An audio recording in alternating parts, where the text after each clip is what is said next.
Приветствую всех, дорогие мои друзья! Кто давно следит за моей страницей, знает, что определенный период времени у меня уже идет ремонт. И сегодня хочу рассказать о том, насколько важно выбирать правильное время для начала ремонтных работ. Начну вначале с той приятной истории, когда мы заказывали дверь, приехали в салон, и нам менеджер говорит, что срок доставки двери, которая нас интересует, поскольку она будет делаться на заказ, то срок обычно занимает где-то от месяца до полутора, потому что двери изготавливают на каком-то заводе, потом их необходимо привезти. И когда мы ехали покупать эту дверь, я посмотрела, конечно же, день, который мы выбирали для покупки двери, посмотрела час, в котором мы будем подписывать документы и производить оплату. И когда нам назвали срок ориентировочно месяц-полтора, я сказала, что дверь привезут раньше. То есть это было четко видно, что дверь приедет раньше. И действительно, вот прошло буквально 3 недели. Мастера позвонили нам с салона и сказали, что все, наша дверь готова. И мы можем ее установить в ближайший период времени. То есть на все про все у нас ушло 3 недели, и дверь будет устанавливать вот со дня на день.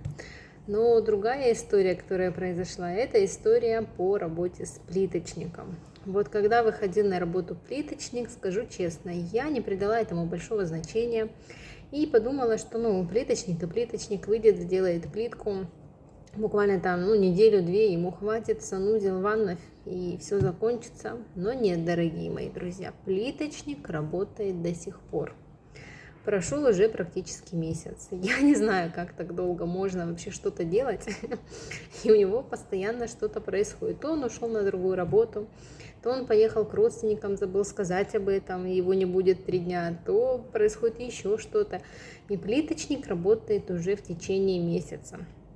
За этот период времени уже электрики завершили свою работу, которые, кстати, тоже выходили в определенный день и в определенный период времени. Они прям конкретный час должны были сделать первое сверление, чтобы избежать каких-то неблагоприятных проявлений ситуации. Так вот, уже все закончили свою работу, за исключением плиточника.